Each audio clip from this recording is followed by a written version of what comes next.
dia, Bota a salve, cabecinha salve. pra dentro. Graças a Deus, hoje é sexta-feira. Rolê de sério. Rolê de sério.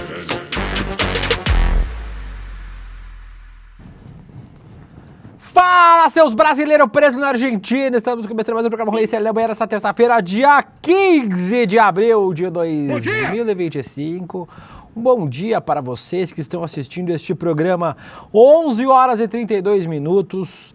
Você que está assistindo pelos canais Eduardo Moreira, pelos canais do ICL Notícias, pelos canais do Planeta que retransmitem este programa ao vivo para o Rio Grande do Sul, na TV aberta Pop TV. Para você que está vendo depois, ou no Spotify, no YouTube, ou para você que está vendo nossa reprise às 4 horas da tarde antes do ICL Urgente, o programa apresentado por uma criança e uma pessoa calva. Que grosseria. Estamos ao vivaço, como diz Gabriela Varela, para falar sobre os assuntos mais crocantes do dia. O assunto mais crocante do dia é uma matéria de ontem do portal UOL, falando sobre os brasileiros presos na Argentina pelo 8 de janeiro. Os caras estão reclamando da prisão argentina, dizendo que as prisões argentinas são piores que a papuda e estão pedindo o acesso aos direitos humanos, que o Bolsonaro tanto odeia, né? Mas que nas prisões argentinas eles acham que é importante ter, que estão presos agora, né? Agora estão presos, preocupados com o próprio rabo. Vamos atualizar as informações sobre a saúde de Bolsonaro. Vamos falar sobre a principal discussão da época da Páscoa, ovo contra barra de chocolate. E vamos receber hoje também a deputada estadual Beth Saão, do PT aqui de São Paulo, para falar sobre segurança pública, principalmente segurança pública em São Paulo, que está na casa do caralho.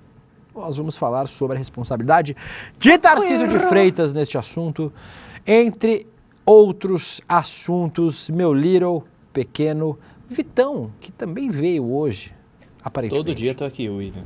Infelizmente eu não posso meter atestado. Pode. Bom dia.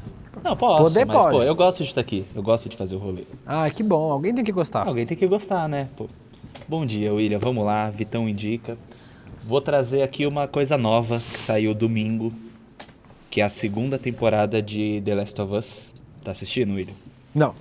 Assiste, não vi nem a primeira. Tá muito boa. Pô, não vi a primeira, William. Tá bem atrasado, hein? Tá na minha lista de coisas pra ver faz tempo já. Assiste, é muito boa. Eu joguei o jogo já. Então, serve? Ajuda? Serve. Já sabe da história. Mas assim, eu vou falar que tipo assim, eu gosto muito mais do primeiro do segundo, porque o segundo ele é muito mais difícil e muito mais triste. Eu consegui jogar o segundo uma vez só, porque eu fiquei arrasado com a história.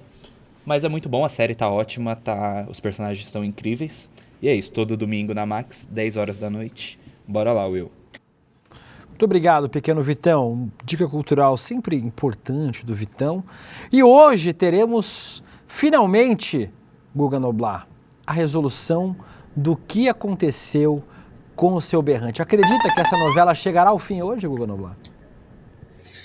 Finalmente, graças a vocês que se inscreveram, teremos uma viagem de volta ao passado, que poderá resgatar o berrante para este programa que tanto sente falta dele. Poderemos finalmente terminar o programa com aquele nosso quadro maravilhoso. Qual é a música? Sim, em breve, acredito eu. Não tenho certeza ainda. O Príncipe William vai explicar, mas eu acho que é isso. Estou feliz, Príncipe. Vamos descobrir daqui a pouco. E também vamos descobrir o que está acontecendo, Guga Noblar, com os presos do 8 de janeiro na Argentina. Para eles, a situação está pegando fogo. Tá pegando fogo, bicho! Chama! Tu viu a reportagem do UOL, Guga Noblar? O UOL postou ontem uma reportagem falando dos 5 fugitivos, e esse é o nome, viu, gente? Fugitivos de 8 de janeiro que estão presos na Argentina, todos com pedido de extradição e que estão solicitando refúgio à Argentina, asilo político, segundo eles, na Argentina. Em entrevista ao UOL, Guga, eles se queixaram da falta de cuidados com a saúde, com comida, falta de higiene, ameaça de morte por parte de outros detentos. E um deles, você sabe quem é. Você vai lembrar daqui a pouco. Wellington Firmino, motoqueiro de 35 anos, condenado a 17 anos no Brasil, foi preso na Argentina no dia 18 de novembro. E ele fez este vídeo quando fugiu para a Argentina. Roda aí. Cadê? Você não me pega, você não me pega. E pegou. Pegou. Aí, no fim das contas, acabou pegando. O Wellington acabou sendo pego. E ele foi acho que o principal vídeo que o UOL postou ontem, já dando aos créditos, né? O Wellington deu uma entrevista longa ao UOL, falando sobre as condições da carceragem. A gente tem um trechinho aí pra gente mostrar? A solitária, com fezes humanas na parede. Esgoto aberto, o colchão era pior que a parede. 49 dias na solitária. Foi incomparável com os 11 meses que passei na Papuda. As orações da minha mãe me tirou de lá. E hoje estou preso com os 3 brasileiros refugiados me dando apoio. Ô Guga, primeiro, se tivesse em casa rezando, se tivesse em casa com a Bíblia na mão... Podia até rezar pra pneu em casa. Podia rezar pra pneu. Não tinha rolado isso. Primeira coisa. Tem problema. É um argumento que o argumento que o bolsonarismo usa, né? Muito. E depois, é preciso explicar, é preciso louvar o que o presidente Lula conseguiu fazer nesse país. Ele conseguiu transformar a extrema-direita, os bolsonaristas, em defensores da melhoria do sistema carcerário. E não só no Brasil, até na Argentina. Você ouviu ele reclamando aí que ele ficou numa cela com fezes na parede, com colchão em estado de petição de miséria. E aí, Guga Noblar, é uma coisa que nós, do campo progressista, denunciamos há muito tempo, que o sistema penitenciário é uma desgraça. Devia ser um lugar para ressocializar as pessoas e acaba piorando as pessoas. Hoje elas são dominadas por facções criminosas. Você, quando vai preso, você precisa entrar numa facção, senão você morre lá dentro, para ter proteção. Então, Guga, primeiro ponto importante é esse, né? O Lula conseguiu converter os bolsonaristas do bandido bom ao bandido morto em defensores dos direitos humanos. Isso é um avanço. Incrível, motoqueiro Wellington Luiz, né? É esse aí que foi condenado a 17 anos. Está detido no complexo penitenciário de Ezeiza, na região metropolitana de Buenos Aires. Perto do aeroporto. Você acha mesmo? Achou que é o quê, irmão? Achou que ia ser o quê? Achou que a prisão no Brasil que é ruim. Domingo no parque. Domingo no parque. Papuda, a prisão aqui de Brasília, ainda é uma das melhores do país. Dependendo de onde você for parar aqui no Brasil, essa daí é do mesmo nível ou até menos pior. Então, assim, você está falando de uma situação, de uma penitenciária que seria os 5 estrelas do Brasil, né? Que é a Papuda. E o Xandão queria, de fato, te colocar na Papuda. Você deveria ter feito o que a Justiça do Brasil mandou. Aliás, como disse o príncipe William, deveria ter rezado para pneu em casa, não deveria nem ter sido usado de bucha de canhão. Agora, fugiu, tirou onda, fez lero pro Xandão. Porra, fez cedo demais, irmão. Cara, se você fugir do Brasil e zombar da Justiça com lero-lero, você não pode ser pego, velho. Porque se você for pego, você vai virar meme, você vai ser zoado e ninguém vai te defender. A internet não vai perdoar. Na internet não perdoa, nem o príncipe William e nem eu perdoaremos. Falador passa Vitor mal, Thiago, isso aqui, rapaz. querem direitos humanos. A Tainan Ramos, Mineiro não está preocupado com a população em geral, imagine com a população carcerária. O pastor Titorano, grande pastor, amém, pastor. Chega de mimimi, porra. A Salem fala, saudades de ouvir o Guga mandando um abraço, só manda pra Beta Bastos. Manda um abraço pra Salem, Guga. Salem. Salem, meu amor, um beijo pra você. Aproveito pra falar pro Fernando Pulga, um abraço pra ele que tá sempre aqui, e pro Fernando Penido que pediu um beijo pra tia dele, a tia Tolavara. Direto da Itália. Esse aí é meio... A galera tá ficando sem criatividade, né? Tá ficando sem criatividade. O Thales Patrick disse... Sou obrigado a ter empatia? Não. O Vitor Valim diz, as fezes na parede são para lembrar o que eles fizeram no STF. É verdade, Vitor. Temático, é uma cela temática. É a cela da Dona Fátima de Tubarão. É a cela da Dona Fátima. E a Ali Oliveira falando, tadinho, é verdade, gente, tadinha. E o Alisson Messarino diz, mano, não falha, o karma é puxado. Tem mais, Guga, o Wellington disse que passou 49 dias preso na carcerada de Juruí, foi 1000 vezes pior que os 11 meses que passou na Papuda. Outro fugitivo, o Rodrigo Ramalho, disse que passou 53 dias trancado numa cela sem sol, sem comida, sem cuidados médicos, só com a ajuda da família e que se sente abandonado em um país estrangeiro. Direitos humanos para humanos direitos, é o que vocês dizem. O caso é parecido com a de outros golpistas. A Viviane Câmara, condenada a 14 anos pelos atos golpistas, fugiu para a Argentina e pediu asilo político. Ela divulgou um vídeo onde diz que não conseguia mais comprar nada por conta da alta dos preços. A história dela foi contada pela jornalista Karina Michelin em um vídeo publicado no YouTube. Roda aí. Estou vivendo à base de pão e macarrão de pote aqui na Argentina. Estou sem geladeira e fogão no quarto e sala de a música triste. Achei um fogão todo enferrujado de 3 bocas por R$347. Reservei. Será este mesmo, assim que eu conseguir juntar um dinheiro. Eu preciso me alimentar melhor e não tem como comprar um fogão decente. Tudo é absolutamente APDC aqui em São Paulo é 2.000 mais condomínio. Coisas que a gente joga fora no Brasil, aqui tem preço e não conseguimos pagar. E não temos trabalho. Consegui uma atividade numa mercearia e ficava no setor de frios. Trabalhei 4 dias e logo fui dispensada sem ganhar 1 centavo. Eu não falo a língua espanhola. Eles sabem que somos brasileiros e exilados. Essa é a Karina, e tem quem nos explore. Está sendo absolutamente duro. Tá bom. Ela é. Ô, Guga, agora ela sim. É jornalista, modelo e golpista, é isso? Isso, exatamente. Não, mas ela tá lendo o relato dessa outra que mostrou a foto aí. Dessa outra que tá presa. Ela tava lendo o relato. O relato. Bom. Se você tivesse prestado atenção no que eu disse, você teria entendido que uma jornalista iria ler o relato. Então senta, meu querido. Mas é porque ela tem treta. Ela já teve um canal cancelado no YouTube. Ela tem treta na justiça, velho. Também, pelo jeito.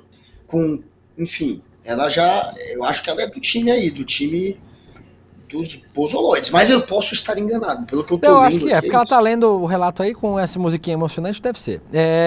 E aí, Guga, a gente só vê os bolsonaristas pagando pelos seus atos cometidos. E falando em golpistas, Guga, o STF tá procurando os golpistas para entregar uma intimação e não estão conseguindo. Dos 8 réus do chamado Núcleo 1 da trama golpista, só 5 foram oficialmente localizados até agora. A lista inclui Mauro Cid, Amir Garnier, Anderson Torres, Augusto Heleno e Paulo Sérgio Nogueira, todos devidamente notificados entre os dias 11 e 12 de abril. Agora, Guga, presta atenção nisso. 3 figuras não estão sendo encontradas pela Polícia Federal. 3. Quem? Pela Justiça, para ser intimado. Jair Bolsonaro, Alexandre Ramagem e Braga Neto. Só que, Guga, o Bolsonaro tá internado agora. É fácil de achar, viu, pessoal? No hospital. F-Star. Eu levo lá. Isso, é de Brasília. Se quiser, o Guga leva vocês lá pra levar a intimação. O Bolsonaro tá lá, viu, gente? Se vocês quiserem. O Braga Neto, Guga, tá preso. Eu não sei qual é a dificuldade. É bater na porta da cela e falar aqui, irmão, assina o papel aqui, ó. E o Alexandre Ramagem, até a última informação que recebi, é deputado federal. Tem gabinete. Então tem que bater ponto lá, tem que estar na Câmara dos Deputados. Hoje de manhã a Heloísa Vilela estava falando que viu a Ramagem sempre na Câmara dos Deputados. Uma paulada do Bolsonaro. Eu vou tentar achar ele lá. Essa semana, Guga, faz isso. Avisa que ele tá precisando receber a intimação. Isso, aí. Aí, Guga, é meio esquisito, né? A intimação precisa ser presencial, como manda o Código de Processo Penal. Só depois disso começa o prazo de 5 dias para apresentar a defesa prévia e indicar até 40 testemunhas. Enquanto isso, o STF aguarda os 3 faltantes. Curioso, né, Guga, que não consegue encontrar os 3. Um está internado, o outro é deputado, o outro está preso. Como é que não consegue encontrar essas pessoas? Cara, para me encontrar quando eu sou processado é rapidinho, né?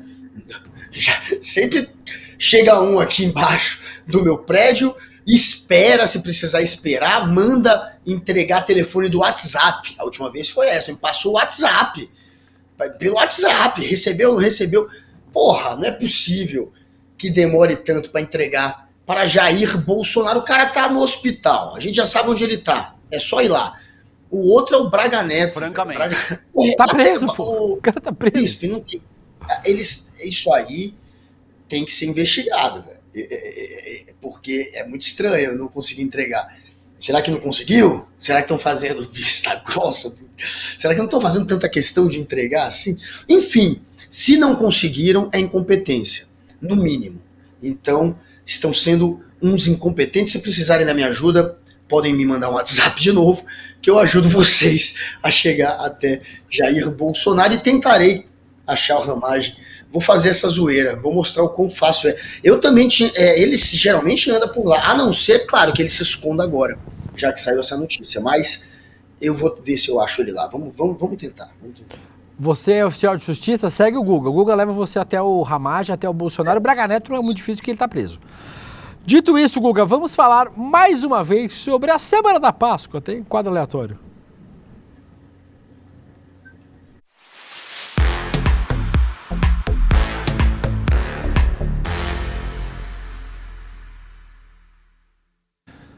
Tem uma série de discussões do Guga Noblar que eu sempre fico perguntando, essa discussão é da vida real ou é só do Twitter? Normalmente é uma discussão só do Twitter.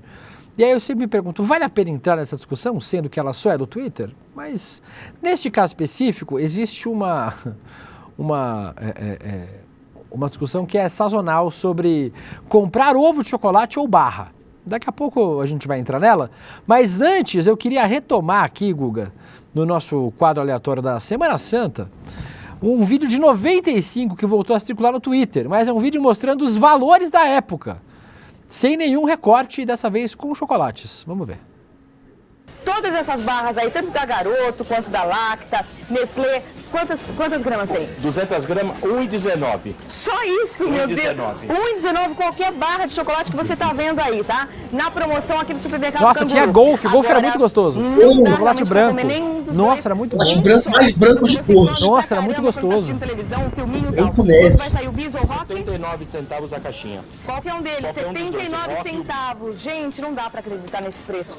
Aqui, na compra Shop dessa Tour. barra de chocolate de meio quilo da Nestlé cobertura chocolate com leite, você vai ganhar um kit para confeccionar ovos de Páscoa, tá? 2,69. 2,69 essa Meio quilo de barrona chocolate, aqui, cobertura 2,69. de chocolate com leite. Você sabe qual ano que é, Príncipe? 1995. E aí, Guga? Obviamente, qual a intenção de rodar esse vídeo de novo? É falar, olha, como tudo está caro hoje. Como tudo está caro mesmo, é verdade. Mas a ideia dá a sensação de que as coisas estão mais caras por um motivo mágico. Mas, na verdade, o salário mínimo naquela época era R$70. 70,00. Ou seja, 70 pila, que é o preço de um ovo de Páscoa hoje. E hoje é de R$1.518. E quando nós vamos falar de economia, vamos perguntar para quem? Para Guga Noblar, que não entende nada de economia? Para mim, que sou um burrão? Claro que não. Vamos perguntar para ela, que está roubando ideias do meu programa, mas continuo gostando muito dela. Débora Maganha. Aí me dificulta um pouco, porque está no roteiro, na sequência. Então já devia estar aqui. Já subiu? Chegou? Save us, Debinha. Vai comentando aí enquanto isso, Gustavo. Aproveito para falar que Renata Rocha, direto da Polônia, com Krzysztof, estão aqui à espera e ao aguardo do Berrante. Teremos Berrante, cantarei uma música polonesa no Berrante um dia. Márcia Sissen, Rosalia Pinho, Bad Dog, César Augusto Souza, todos aqui pedindo pelo Berrante. Acho que teremos de volta o Berrante. Príncipe William me deu, sim, essa esperança. Fecharam em mim. Diz a lenda. Diz a lenda que né? volta. Ô, Guga. Que volta. Diga-me. Enquanto isso, a polêmica das redes sociais, que volta sempre, é a polêmica do barra versus ovo. Tem algumas repercussões? Isso tem? Tá aqui no roteiro que tá ok. Posso chamar esse? Ou também não? Só pra saber o que eu posso chamar no programa ou não? Ninguém vai falar Não, tô esperando o Giovanni aqui. Aí, ó. Príncipe. Esse ano não devo comprar ovo, mas graças a Deus não por dinheiro, mas por opção. Acho absurdo o que fazem nessa época, uma exploração total. Vai rodando outros negócios aí.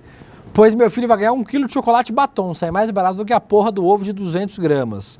E aí outras repercussões, que é um debate sazonal, né? Toda Páscoa tem, já, o próximo debate é em julho, quando o pessoal vai falar, nossa, mas já tem panetone no mercado? É o próximo debate do Twitter, é esse. Agora, ô Guga, esse tweet aí pra mim é o mais importante. O ovo de Páscoa, ele não é um chocolate só. Ele é uma ideia, um conceito, né? Se você quiser comprar chocolate, você compra 10 quilos de chocolate, é mais barato comprar um ovo hoje em dia. É óbvio, o ovo é caro, né? Porque o ovo vem o negocinho, vem o brinquedinho dentro, vem o negocinho. Vem o negocinho, ele tem uma ideia, um conceito. Assim, você pode comer uma lasanha em casa, no micro-ondas? Pode, é mais barato do que ir no restaurante, mas não tem entendeu? O conceito, a ideia. Eu, por exemplo, gosto muito de chocolate. Comprarei uns ovos que tem agora, uns negócios recheados assim, que a glicose já dá uma subida só de olhar a foto. Comprarei, por quê? Porque gosto muito de chocolate, gosto muito de doce. Mas eu entendo o conceito, é óbvio, tem gente que não tem dinheiro para comprar um ovo de R$80, não compra mesmo. Aí inventa. Uma outra coisa que fazem muito nessa época do ano é gente que precisa ganhar uma grana extra, faz ovo em casa, né, para vender para os vizinhos, para os amigos. Então assim, procure às vezes para comprar de alguém que faz perto da sua casa, de uma mãe, de uma dona de casa que faz para uma renda extra, né, Guga? Tem opções para você. Não precisa comprar o ovo da Garoto de R$80. Você tem opções. Pois é, e antigamente o ovo era realmente uma decepção, porque a gente comprava um sonho de valsa, era só a casca, o chocolate, não tinha aquele recheio do sonho de valsa. Hoje em dia o ovo ainda dá um jeito de rechear por dentro, né? Aí você compra, sei lá, um Prestígio, tem coco dentro hoje em dia, então a coisa tá ainda mais difícil assim de fazer, mas enfim, é o mesmo chocolate, é o mesmo batom, é o mesmo sonho de valsa, é o mesmo diamante negro, e fica muito mais caro. Claro que o Príncipe William tentou justificar como um marqueteiro justificaria, mas a verdade é que dava para ser mais barato. Mas no fim das contas, tem um conceito, enfim, tem um conceito, é a única justificativa, porque era para ser mais barato. Porém, eu entendo quem se revolta com o preço, e eu entendo também quem compra, quem entra na festa e quem acaba gastando um pouco mais para deixar, sei lá, os filhos ou os sobrinhos felizes. Eu não gastaria com ovo de Páscoa para mim, mas para as minhas filhas eu gasto. Para mim, eu prefiro, obviamente, usar o dinheiro para comprar maconha. Meio maconha. Eu nem ia falar isso. Abemos vídeo. Todo mundo sabe. Mas vamos lá, antes que o Google se complique. Mas nossa, inclusive acabou de aparecer o anúncio de ovo de colher de pistache aqui. Já vou mandar para minha equipe de série me dar de presente, afinal eu mereço, eu acho. Já temos o vídeo de Débora Bagué, um pouco atraso, graças a Deus. Vamos ver a Débora falando sobre o preço do chocolate. Fala, rolezeiros e rolezeiras, eu não só entrego o programa atrasado, mas eu também invado o Rolê ICL. Vamos lá, primeiro de tudo, não dá para comparar R$1,19 em 1995 com R$1,19 em 2025, né? A gente precisa considerar pelo menos a inflação de todos esses anos. E se você corrigir o valor 30 anos depois pelo índice oficial, ele vira R$ 8,13, o que seria mais ou menos o valor de uma barra de chocolate nos dias de hoje. Agora pensa aqui comigo, o salário mínimo lá de 95 era de R$100, então R$ 1,19 na época pesava mais do que R$ 8,13 pesa agora em relação a R$ 1.518. E quando a gente fala de ovos de Páscoa, o chocolate que já é desejado por si só ganha apelo extra na Páscoa. Eles são chocolate, mas está em outro formato, outra embalagem, com brinde, e isso mexe com o desejo das pessoas. Cria quase uma necessidade de consumir aquele produto. A procura aumenta, e a gente tem data comemorativa, o que acaba criando um hype e leva as marcas a explorarem isso com preços mais altos. Mas cá entre nós, no final das contas, é só chocolate. E olha, o chocolate não tá caro só porque é Páscoa, porque a data é mágica, não. Tem mais coisa aí. O preço do cacau também subiu bastante nos últimos tempos, principalmente por conta de problemas da oferta na África Ocidental. Por isso, os preços do chocolate, no geral, para o consumidor também continuam subindo. Agora, Will e rolezeiros, o que mais me choca é que quem nasceu em 1995, acreditem ou não, já tá fazendo 30 anos. Um beijão pra vocês. Que loucura. E o Peru na mesma agenda? Quem nasceu em 95 tá fazendo 30 anos. E sabe quantos anos eu faço esse ano, Guga Noblar? Apesar de não parecer, porque eu tenho uma cutis muito preservada. Faço 40 anos esse ano. Em setembro eu faço 40 anos, você acredita? Não parece. O Guga tinha 40 em 95. Não parece porque me visto que nem o Didi jovem, mas faço 40 anos esse ano. Ó, eu peguei aqui. De quanto é o salário mínimo agora? 1.518. 1.518. Eu entrei aqui no site da Americanas, 1.518 dividido por R$10,99, que é a barra que tá mais barata aqui, a barra mais simplesinha da Nestlé. Dá para comprar 138 barras, da mais baratinha. E aí você vai lá na barra que custava R$1,20 com um salário de R$70. Então, 70 dividido por 1,20. Dá para comprar 58. Ou seja, hoje com o mesmo salário, você compra mais barras de chocolate do que comprava em 95. Então, esse debate aí é só um debate para ganhar aplausos nas redes sociais mesmo, né? Pois é. Sabe quanto que era o pão nessa época? O pão francês... A unidade do pão francês não era pesado, a gente não pesava o pão, você comprava por unidade. Um pão francês custava 10 centavos. Aliás, 1 centavo. 1 centavo. Era 1 centavo, juro, era 1 centavo. E eu ainda tenho como referência esses preços. Então eu fico puto quando eu vou no mercado. Que aí eu vejo, o picolé, eu falo, pô, o picolé era R$1.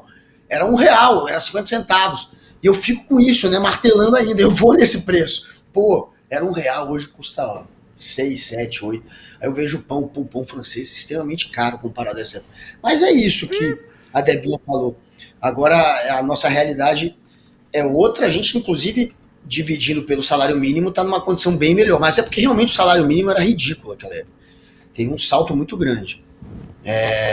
Se você colocasse o salário mínimo proporcionalmente o que é hoje, comparado aos outros salários, naquela época não seria só R$100, não, teria que ser mais alto também. Mas, enfim, é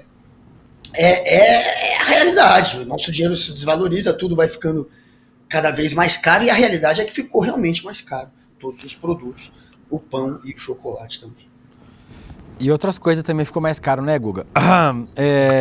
O Daniel Balaguer diz, curtia preservada, mas o cabelo já era. Você é muito invejoso, Daniel, porque você não tem este cabelinho, a minha linha. Ó, aqui, ó, linha do cabelo aqui. E no pra Turquia até eu. O Éder Moraes, o príncipe William virginiano, sim, 21 de setembro, assim como Eva, filha de Guga Noblar. A Alice Gobira diz, nota de R$1 acabou. É verdade, né? Esses dias eu vi alguém discutindo que existia nota de R$1. Eu falei, gente, claro que existia. Era verde, cadê? Acha aí. Quer? Eu vou ter que levantar. Se for rápido, ali já... Peraí, eu acho que eu consigo achar rápido. Se eu não achar rápido, eu volto logo, mas eu acho que tá aqui perto, peraí. Vai. Deixa assim aqui, foda-se. Eu vou lendo os comentários. A Fernanda Barbosa, 40 anos é a melhor idade, viu? Cara, você acredita que eu me acho muito melhor hoje do que quando eu tinha 30, cara? Para mim, essa passagem do tempo tá me fazendo muito bem. O Eric Amazonas lembra que a gasolina era 30 centavos. O Carlos Eduardo diz, mentira, Guga, na sua época o picolé era escambo. É verdade, o Guga era da época da pedra lascada. O pessoal trocava 10 amora por 1 quilo de carne de mamute. Vai demorar até eu achar. Então fica Vai demorar, bagunçado lá. Senta aí e fica quieto. O Cadu Borges, chocolate... Não, que isso? Chocolate só não é melhor que sexo. Melhor gastar caloria e economizar grana. Você pode fazer os dois, né? Você dá uma asinha e aí come um chocolatinho depois, que é uma delícia. Recomendo. O Roger Aguiar diz, o Guga tem 30 anos que fuma maconha. Deve ser isso. 30 anos. 30 anos você... 30 anos. Eu tenho cara de velho mesmo. Galera do chat, fala a real. Meu cabelo tá branco, mas, porra, eu sou jovem, cara. Olha a minha cara. Enfim, diga que idade. Apesar de você se vestir que nem a turma da Mônica jovem, você não tem cara de jovem, Guga Noblar. Então... Ei, O Thiago, o Vitor Thiago dizendo, a grama tá a R$5, a grama do quê? Eu não entendi. A Juliana Faço 44, adeus mundo. O Alice Gobira, a moeda de 1 centavo, também existe uma de 1 centavo. Você que é jovem e não acredita, também existe. O que mais de comentário que tem aqui? A Eliane Ribeiro diz que pagar com 50 centavos e comprava 5 pães e 5 fatias de mortadela. A Maria Helena William, tu comia moranguete em Santa Catarina? Sim, nossa, saudades de moranguete. E o Vitor Thiago também é da turma de 85, muita gente economizando, economizando não, é porque ela apresenta programa de economia. Elogiando Débora Maganha, apesar de ter um ataque gratuito aí no vídeo, eu que só falo bem de Débora Maganha, nunca fiz uma crítica pública ao mercado de investimentos, recebendo só violência. Mentira. Dito isso, Guga Noblar, vamos falar sobre segurança pública e vamos falar mais ainda sobre segurança pública no estado de São Paulo. Para tal, recebemos agora a deputada estadual Beth Saão, do PT de São Paulo. Deputada, um prazer receber a senhora aqui no Rolê Sério de novo. Bom dia, tudo bem, deputada? Bem-vinda, deputada. Bom dia, Guga, bom dia, Luca, De Luca. É um prazer estar falando com vocês. Estava correndo aí, mas graças a Deus deu tempo de entrar aqui com vocês para conversar um pouco. Deputada, eu quero trazer 2 pautas que têm conexão e a senhora sempre fala sobre segurança pública nos seus pronunciamentos aí na Assembleia. Primeiro, o Renan Santos, líder do MBL, defendeu que policiais possam, abre aspas, caçar, prender e levar a óbito, fecha aspas, criminosos em caso de resistência. Ele disse isso num ato na Câmara Municipal de São Paulo. Ele disse ainda, abre aspas de novo, não querer paz, mas uma guerra contra as facções criminosas.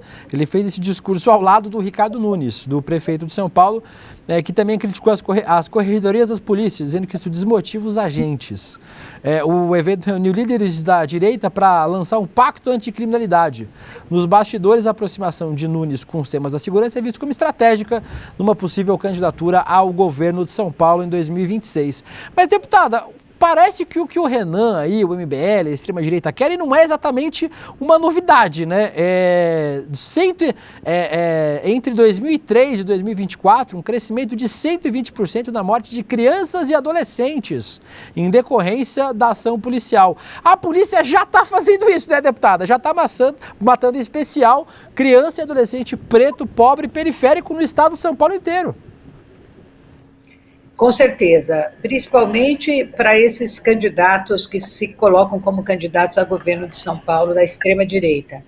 Quanto mais violenta e truculenta for a polícia, eu acredito que eles pensam que eles vão ter mais votos. Eu não penso que a sociedade ela reage desta forma.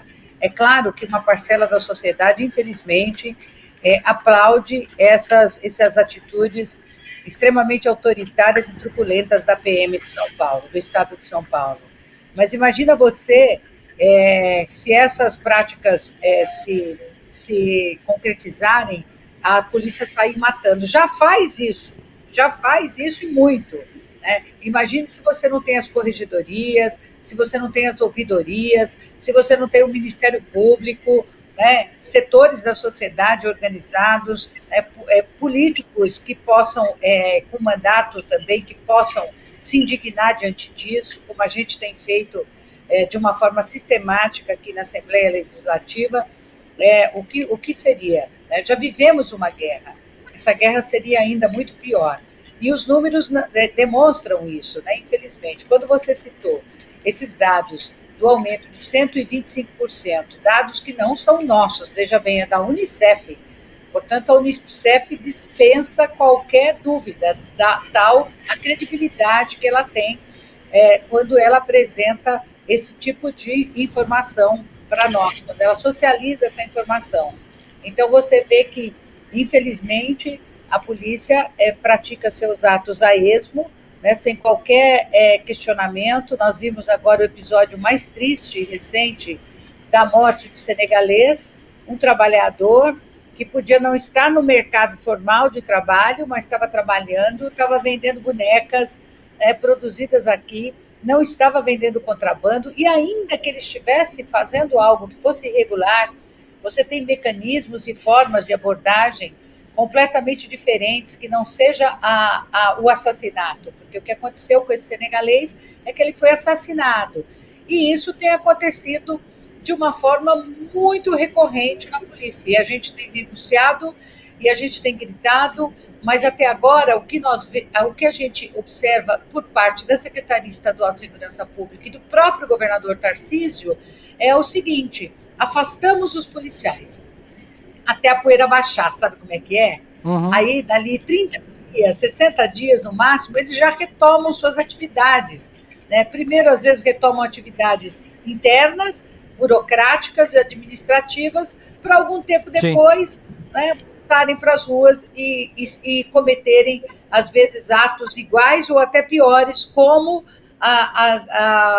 sai na imprensa muitas vezes, que tal pessoa foi assassinada por um policial que já tinha um histórico de violência no exercício da sua função. Deputada, só para trazer informações, o Guga vai perguntar também, mas o nome desse homem senegalês morto pela PM é Ngangue Mbaye, foi morto durante uma abordagem no Brás, aqui na região central de São Paulo, e os movimentos negros têm denunciado aí o que eles chamam de execução. Entidades como a MNU, a Peregum, a Uniafro e mais de 60 organizações, ele foi atingido para tentar salvar, proteger suas mercadorias que estavam sendo apreendidas. Foi socorrido, mas morreu no caminho do hospital. Guga, pode perguntar para a deputada também. Deputada, é um prazer falar contigo. Esse aumento no número de mortes pela polícia de São Paulo é uma política do governador Tarcísio? Ele deseja esse aumento?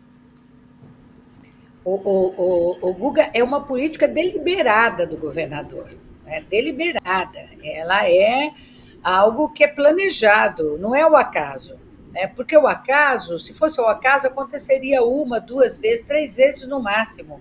E não é isso que a gente observa, não é isso que as estatísticas demonstram. O próprio Fórum Nacional de Segurança Pública, a própria Secretaria de Segurança Pública, quando ela apresenta seus dados, né, ela apresenta isso sem qualquer vergonha, né?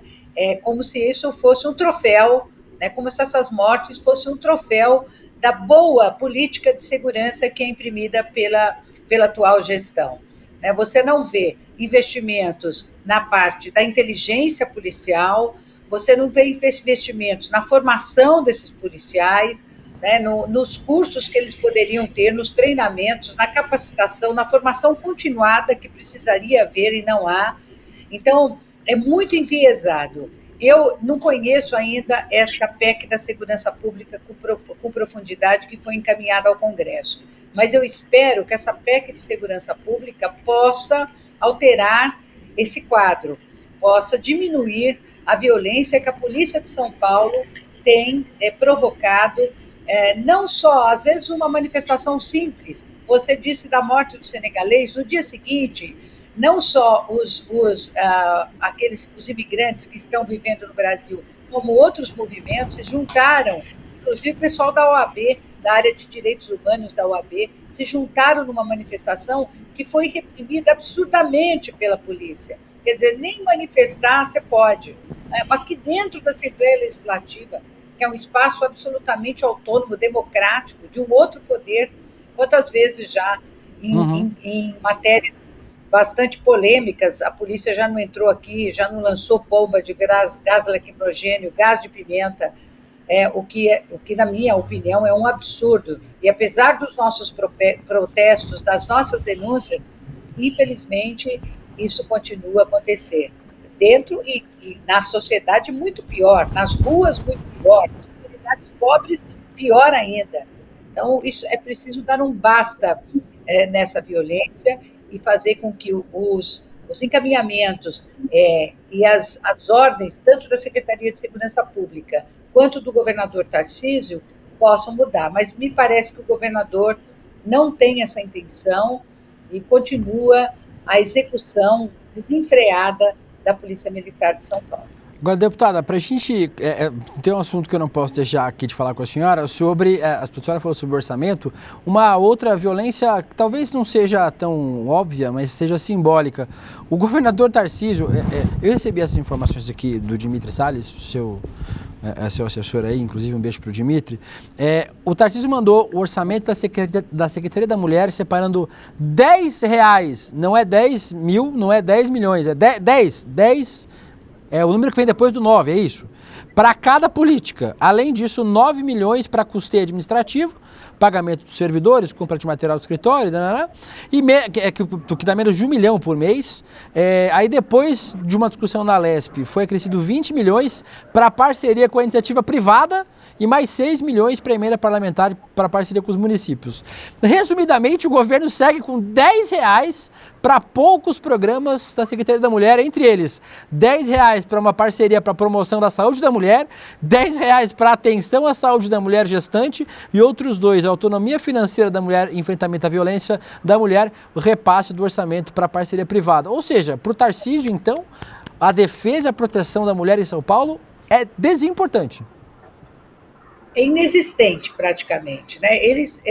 Essa secretaria existe proforme, ela não tem orçamento decente, digno, que possa implementar um conjunto de ações, de políticas públicas voltadas para a mulher. Por isso mesmo, essa é uma das razões, obviamente, que a violência sobre a mulher aumentou de uma forma assim exponencial no estado de São Paulo. De 2023 para 2024, nós tivemos um aumento de 13% no feminicídio.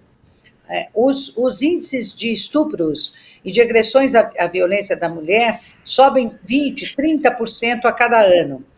E por quê? Porque você não tem uma política que possa acolher essas mulheres, que possa protegê-las, que possa ampará-las. E mais do que isso, as promessas também não são executadas. Havia uma promessa da instalação das delegacias de defesa da mulher 24 horas, nós temos mais de 140 delegacias da defesa da mulher no estado de São Paulo, das quais apenas 11 funcionam 24 horas. E os estudos demonstram que esse funcionamento extensivo e ininterrupto é fundamental, porque é um equipamento importantíssimo onde as mulheres pedem socorro e onde poderia resultar numa diminuição significativa da violência sobre a mulher. De modo que os dados são estarrecedores e a gente tem procurado ter projetos voltados nesse sentido. Não se faz política de redução da violência ou de investimento na saúde, na igualdade salarial, na ocupação das mulheres nos espaços de poder, enfim, tudo aquilo que nos aflige, se não houver investimentos fortes. Portanto, esses 29 milhões que foram destinados para a secretaria é uma vergonha. É uma forma que o governo do Estado considera que esta política, que esta causa, é uma causa definitivamente que ele não se importa. Por isso, eu apresentei uma PEC que destina 0,5% do total do orçamento do Estado voltado para as políticas das mulheres. Então, a gente espera e muito que isso possa... caiu aqui minha imagem, não sei. Você está ouvindo? A gente está ouvindo, mas está com a imagem travada, deputada. Mas, enfim, essa PEC de 0,5%, ela poderá resultar num incremento de políticas públicas se for aprovada aqui, porque PEC é emenda constitucional. Sim. E aí não tem como, o governo que for não pode fugir disso. Deputada, aproveitar, a senhora está com a imagem travada, mas conseguimos te ouvir, te agradecer pelo trabalho na Assembleia, desejar um bom trabalho para a senhora e muito obrigada por oferecer um tempinho aqui para o Rolê CL. Obrigado, deputada. Obrigado. Um abraço. Eu que agradeço, Guga, eu que agradeço, Deluca. Um abraço para vocês e uma feliz Páscoa também. Tamo junto, deputada. Feliz Páscoa para a senhora. Ouvimos a deputada estadual Beth São, do PT aqui de São Paulo, falando que R$10 para os programas de defesa da mulher. Tá bom, viu, Tarcísio? Tá uma beleza. Eu vou aproveitar que nós entramos no campo da insanidade, Guga Noblar, para falar sobre Belo Horizonte ter aprovado... Não é possível. O Dia Municipal dos Métodos Naturais. A Câmara Municipal de Belo Horizonte aprovou a criação do do Dia Municipal do Método Natural, dia 7 de julho. A proposta foi do vereador Uner Augusto, de que partido, Guga Noblar? Será que é do PL? Do PL, buscando incentivar os métodos contraceptivos Billings e Creighton. Eu não sei nem que cacete é isso. Que é uma variação da famosa tabelinha, baseado na observação do muco vaginal. Conseguimos trazer muco vaginal para o rolê CL. Enquanto o Ministério da Saúde investe em prevenção e educação sexual, parte do Legislativo resolveu ressuscitar a tabelinha, aprovada 22 votos a favor, 11 contrários e 4 abstenções. A vereadora Isa Lourença, do PSOL, alertou que ao promover métodos com baixa eficácia, o projeto pode contribuir para o aumento de gravidez indesejada e infecções sexualmente transmissíveis, além de desestimular o uso da camisinha. O vereador Pedro Rousseff, do PT, lá de Belo Horizonte, falou sobre esse dia. Vamos assistir. Em pleno século XXI, tem gente ainda que é contra o básico, a ciência. A camisinha, as pílulas, tudo por moralismo. Porque métodos naturais que são disfarçados. O Pedro vai com essa camiseta de propósito, né? Nós estamos falando de ciência. A gente sabe o que você está fazendo, ciência Pedro. Salva vidas. Vocês viram o que a vacina fez durante a Pegou época a camiseta do irmão mais novo? Salvou milhões. Assim como as camisinhas. Ele faz propósito, Salvam milhões de pessoas no mundo inteiro de doenças. E agora essa Câmara que tem a coragem de se dizer a Câmara mais conservadora do Brasil quer aprovar um projeto de lei contra o básico, contra a camisinha, contra a pílula, coisa que dá dignidade, que dá liberdade para as mulheres brasileiras, que vocês são contra. Uma vergonha para Belo Horizonte. Quem foi contra a vacina, quem é contra a ciência e, portanto, com muita vergonha, são contra também os métodos comprovados pela ciência. Senhor presidente, esse projeto não contará com meu voto. É uma vergonha para essa cidade. O Vitor Thiago dizendo, o Will gostou, a Maria Helena, o Will não está conseguindo prestar atenção na obra. Gente, é difícil, às vezes é... Mas vamos lá, ô Guga, e aí... Essa história me lembrou de uma outra que está ganhando repercussão nas redes sociais. É um corte de um podcast. De que podcast que é, Letícia? Você conseguiu descobrir que podcast que é? Não. Não consegui. Não descobrimos, nem procurei, nem achei o nome da mulher. Eu procurei. Aí da professora, juro. Tá bom. Mas, no fim das contas, Guga, a história é uma professora contando a gravidez de uma aluna dela adolescente. Vamos ver o corte aí do podcast. Os meninos se sentam em várias cadeiras, se excitam, ficam com ele e as meninas passam sentando. E eu engravidei numa roleta, então eu não sei de quem. Falei, nessa festa só você fez isso? A não, aluna professora. falando todo mundo que tava lá, né? E eu tô falando de uma Olha que escola doideira, com Guga ticket Noblar. de R$2.000 por mês. Tô falando de escola particular, fez um exame, onde a estava grávida com professora 13 tá contando. anos. E aí todo mundo na sala começou a praticar bullying contra ela. Não, roda, pode rodar o vídeo. Ela, e tinha todas as questões, os pais não queriam que ela perdesse o ano por causa da gravidez, enfim. E aí eu fiquei dando suporte emocional pra menina durante o tempo, enfim. E aí eu perguntei pra ela, falei, filha, você namora com a pessoa que você engravidou, não sei o quê? Professora, pra falar a verdade, eu não sei nem de quem eu engravidei. Caraca. Falei, 13 anos de idade, 13 anos. Falei, 13 como anos assim, de minha idade. filha, você não sabe de quem você engravidou? Aí, de novo, a presença do pai e da mãe pra conversar sobre sexo com os seus Essa filhos. história André, quando que eu devo começar a conversar? rodou nas redes sociais? Rápido, porque se você não conversar, alguém vai. esse 11 corte da anos, professora? 12 anos, ele tá mais do que pronto.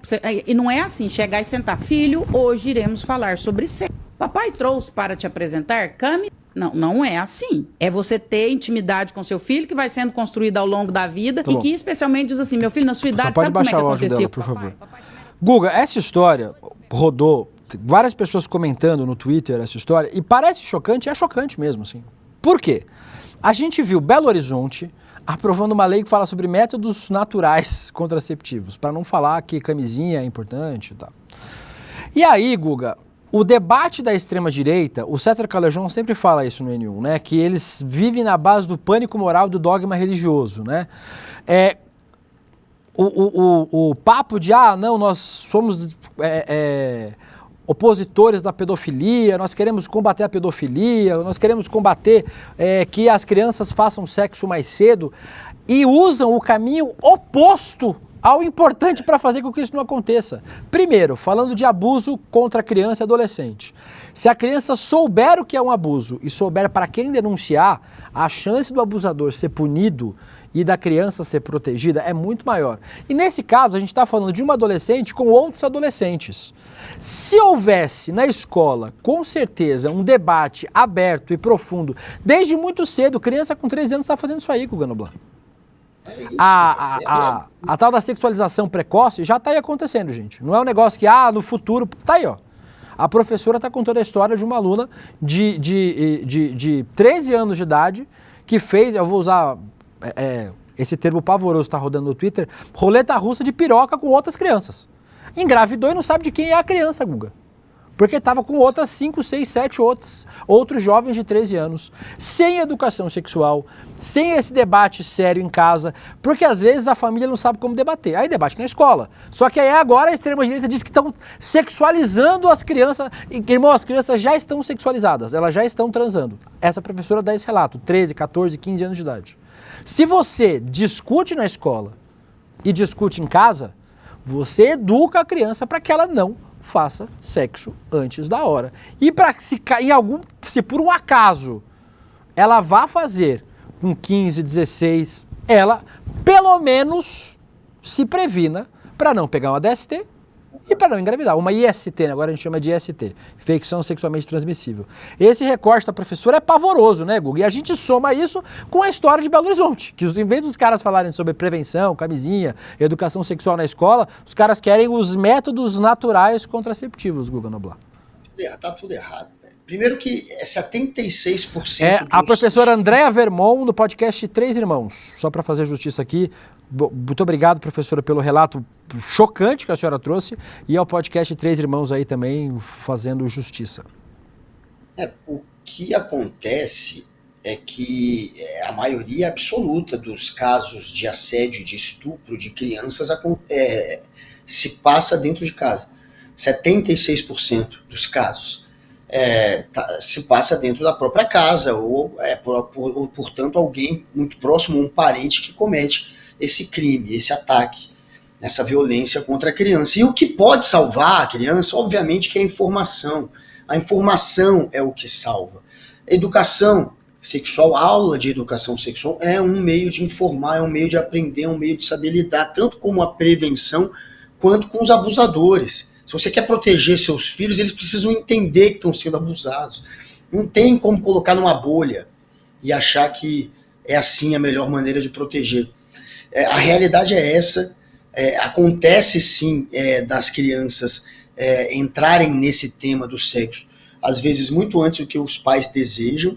Muitas vezes o agressor da criança está em casa, então a escola tem sim que, mesmo que papai e mamãe não gostem, entender a necessidade e educar as crianças para se protegerem principalmente dos abusos e, claro, se prevenirem de doenças e da gravidez precoce. É o elementar, a informação é o elementar, informar é o mínimo. E só um detalhe, vendo ali o Pedro Rousseff, né, com aquela camisa ali, tudo patolinha, tudo fortinho, eu lembrei que quando eu tenho que fazer o uso de um preservativo tamanho regular, eu fico parecido com o Pedro Rousseff. Não. Eu vou ler o chat aqui, que eu... Vamos lá. Me perdi um pouco. A Isabela falou, dá uma olhada, dá um Google em Filhos do Funk, educação sexual já. A Maria Santos, educação sexual é extremamente necessária para a proteção das crianças e adolescentes. O Caboclo 47, prevenção é o básico. O Samuel Yuri, métodos naturais, esse povo sempre consegue me deixar estarrecido. William Teixeira falou que a filha dele menstruou e ele levou no gineco. Tinha que levar antes, já. Tem que levar desde cedo. A Eliane Ribeiro falando, eu estudei na escola pública nos anos 90 em São Paulo, já tinha menina de 12, 13 anos engravidando desse mesmo jeito. Ou seja, não é uma nova, né, tem uma novidade, né? E aqui tem muita gente também chocada com essa história. Muita gente pergunta, mas é uma história verídica? Se essa história, assim, ela foi o relato da professora no podcast, né? Mas efetivamente existe histórias parecidas como essa no Brasil inteiro. Os relatos são muito frequentes, né? Então, a educação sexual é importante demais para estes assuntos. Dito isso, pequeno Guga Noblar, vamos falar sobre um assunto que também é delicado. Hoje à noite, 8 horas da noite, temos o Eduardo Moreira fazendo Investidor Mestre, que você ainda pode se inscrever em roleicl.com.br. Por que você se inscreve? Não se inscreve só pela meta. A meta é uma brincadeirinha. São brincadeiras bobinhas e divertidas que o Rolê ICL faz com você. O importante o importante mesmo é você acompanhar a aula de Eduardo Moreira para aprender a investir.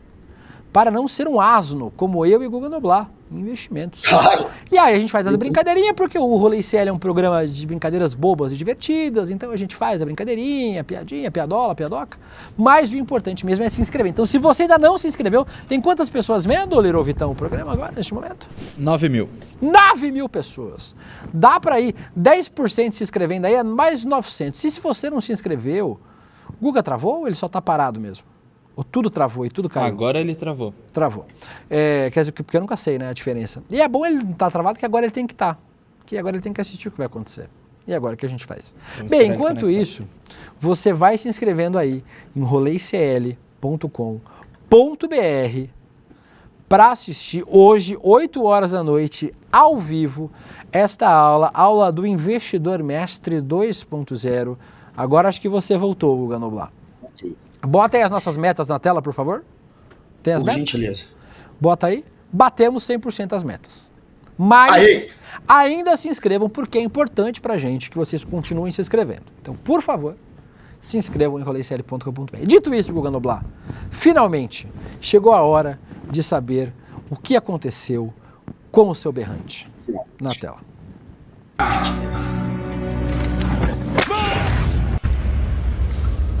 O que você fez? O que você fez? Sonho do berrante de Guga Noblar em pedaços.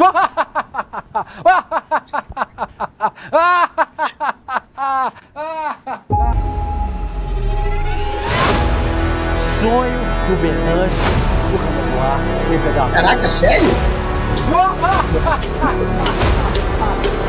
Isso. Tá fraco? Não quebrou. Ih, quebrou. Quebrou. Mentira, velho. Você consegue acumular conserto. Tá fraco, hein, Vitão? Podia ter quebrado mais, né? Podia ter... Eu não como muito feijão. Cara, cruel isso.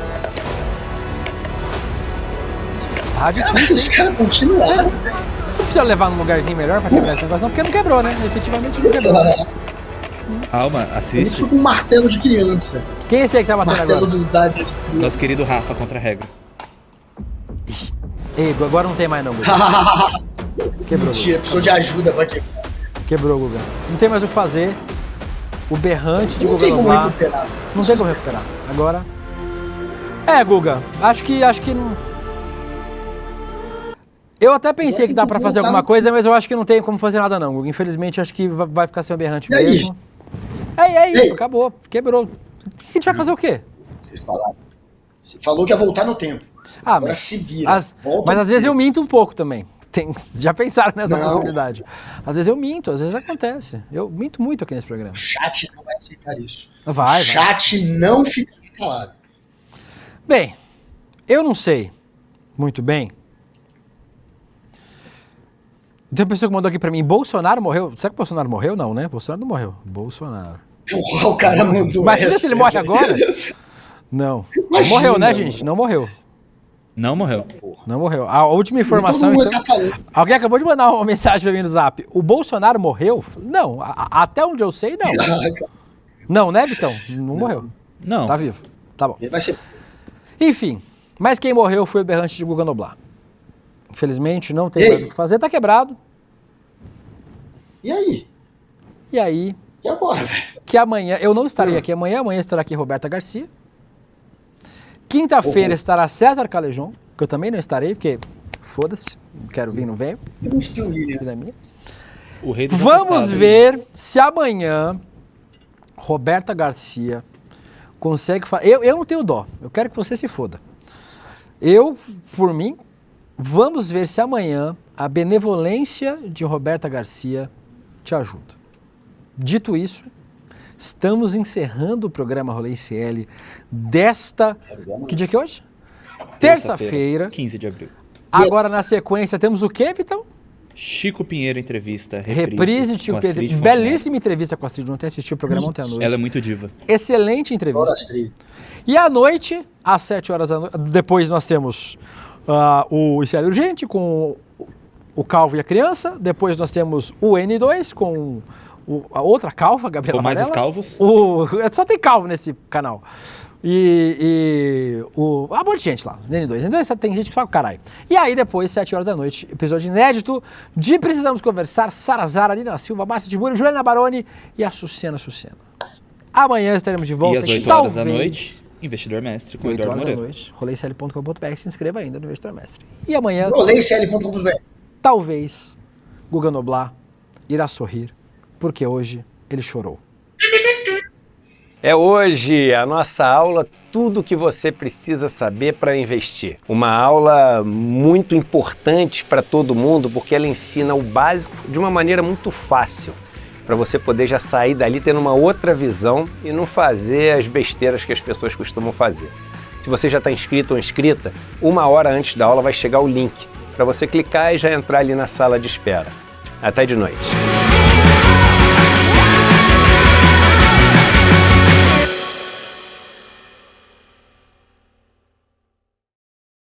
Você sabia que todos os nossos programas estão no Spotify? A notícia não pode parar e agora você pode acompanhar todos os nossos programas onde e quando quiser. Siga nossos canais no Spotify e tenha acesso ao Chico Pinheiro Entrevista, Desperta ICL, Rolê e muito mais. ICL no Spotify. Informação que te acompanha.